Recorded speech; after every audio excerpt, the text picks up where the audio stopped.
Welcome to MojoPlays. Today, we're looking at 10 ways The Witcher 3 affected Cyberpunk 2077 because nothing is created in a vacuum. Before we begin, we publish new content all week long, so be sure to subscribe and ring the bell to get notified about our latest videos. Map design. Saw it yourself. Cyberpunk 2077 and The Witcher 3 are set in totally different worlds, obviously. But there are some major differences in the way world and level designers approach Night City versus the continent. Velen, Novigrad, and Skellige might be vast, but it's unfortunately true that much of The Witcher 3 is empty space and the odd place of power scattered about. Get him! Come on!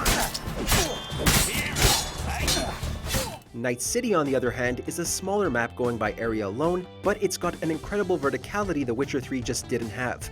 Night City itself is a dense, built-up area with things to do on every street corner, providing a less desolate experience for the discerning free roamer. So what's the gig, Dex? You meant to come out in one piece? Improved RPG elements. You also fully customize your character using a deep customization system that spans not only your look and style, but also your abilities. Sticking relatively close to its source material, The Witcher 3 may be an outstanding game, but doesn't exactly reinvent the wheel where RPGs are concerned. But thanks to the fact Cyberpunk is based on a tabletop RPG as opposed to a series of books, CDPR has a lot of room to implement far more extensive role-playing mechanics. This is an RPG, so before we get into our appearance, we need to define our backstory. What you choose here will unlock different possibilities later in the game. Gon is the fixed protagonist. Now you'll be playing as V. As well as an impressive character creator, you can also select one of 3 life paths to give V a different prologue and skill set, as well as opting for one of 3 fluid classes to further personalize your playthrough. The world's going to tear us apart when the word gets around. The world's never going to find out. No game overs.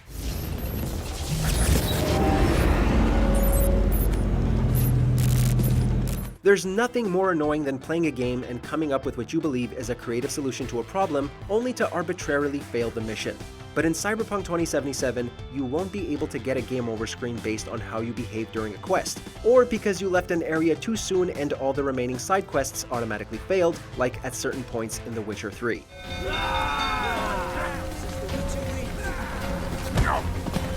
CDPR wants to account for every possible way you can solve a problem or beat an encounter, and has rigorously designed missions to accommodate for plenty of options. You can still fail quests, but you'll have to live with the consequences of your actions for the rest of the game. A little late for regrets like that. Got us in their sights now. Just keep moving. Easter eggs. Deeply linked with the history of the world, and a very important aspect of life in the city. You can find them everywhere. Journalists able to get hands-on with Cyberpunk quickly discovered an exciting Easter egg. When you opt for the Corpo life path at the outset, you can find a magazine on V's desk about retro video games, with none other than Ciri gracing the cover in a piece about The Witcher 3. People there had metal in their heads, waged war from a distance, using things similar to megascopes. And there were no horses. Everyone had their own flying ship instead. Ciri, stop fooling around. Players also spotted a car called Arendite in a gameplay video, a reference to a sword Geralt can find. Owing to the popularity of the Witcher franchise, it's likely that there are many more Easter eggs besides these lying in wait for those who want to hunt them down. And who knows if you might run into Ciri herself during her brief traversal through time and space. Told you wouldn't believe me. Multiplayer. I'm ready. Carve away. Okay, all clean. Now for the fun stuff. War-torn Velen and windswept Skellige are a joy to explore, but wouldn't you like to experience the continent with your friends? CDPR has decided that they're going to add a multiplayer component to Cyberpunk, letting you roam Night City with other players. In this case, it shows us where to find some Nicola soda.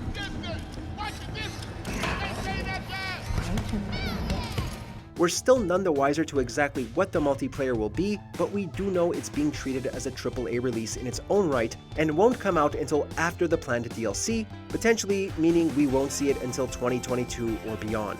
In all fairness, CDPR has big boots to fill where single-player DLC is concerned, as Hearts of Stone and Blood and Wine are some of the best expansions for any video game ever. My friends begged me to notify them if I encountered a mage, sorceress, what have you. didn't have the heart to refuse. It's a trap, Geralt. This stank from the start.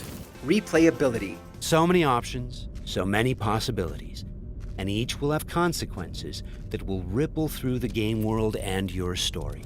How long is Cyberpunk 2077? Well, how long is a piece of string? Though the game will have a finite number of interesting side missions, encounters, and main quests, there's no limit to how often you can restart the game for a totally fresh experience. Something's not going right for the big guy up top. And that's what we need to learn in order to earn the trust of the Voodoo Boys, the animals' rivals. What the hell? Replayability options extend from wanting to run through the game again with a different life path, to altering your class, or maybe you just loved your first playthrough so much you want to do exactly the same thing again. CDPR is keeping quiet about how exactly they're implementing New Game Plus, but rest assured it will be there, so you have that option as well as just restarting. It's our choice if we want to finish her off or spare her. Your Cyberpunk, your rules. Encounter designs.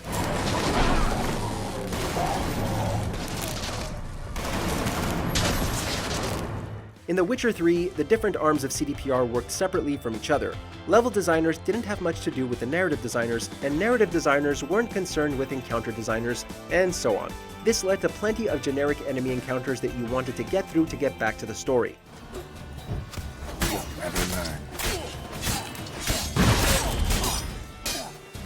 But for Cyberpunk, these designers are all working together to make scenarios more interesting than ever before.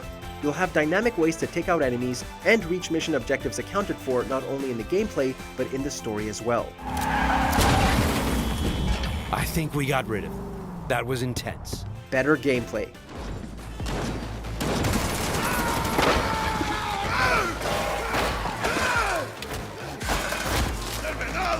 For the first time, CDPR has hired combat designers to help drastically improve the gameplay over Witcher 3.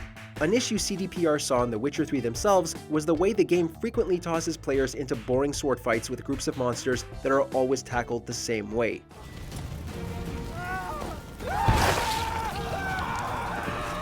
The gameplay itself will be able to stand on its own regardless of how good the story is, simply because it's going to be so phenomenal.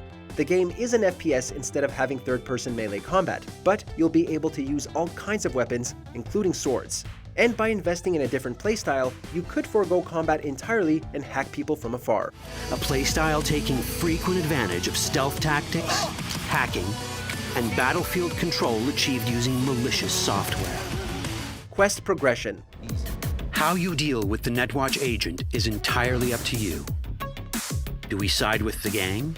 Choosing to be on Netwatch's bad side is never wise. In plenty of RPGs, you can choose whether to follow the main quest or just do other things, but you'll rarely be able to progress very far doing this, and you most likely won't reach the end. This is different in Cyberpunk, because you won't have to do the main quest exactly to actually beat the end. You can alter the end game by completing certain side missions. 3 seconds before, poof, the camionette. We try to learn where the camionette come from. The game has a wealth of different endings you can eventually reach, and all developers have said is that you need to do something specific to get the true ending. We don't yet have any idea what this will be, but it's certainly a unique approach to designing multiple endings. By choosing to call the Militech agent earlier, we have now opened up a non-violent path through this quest. It's shorter.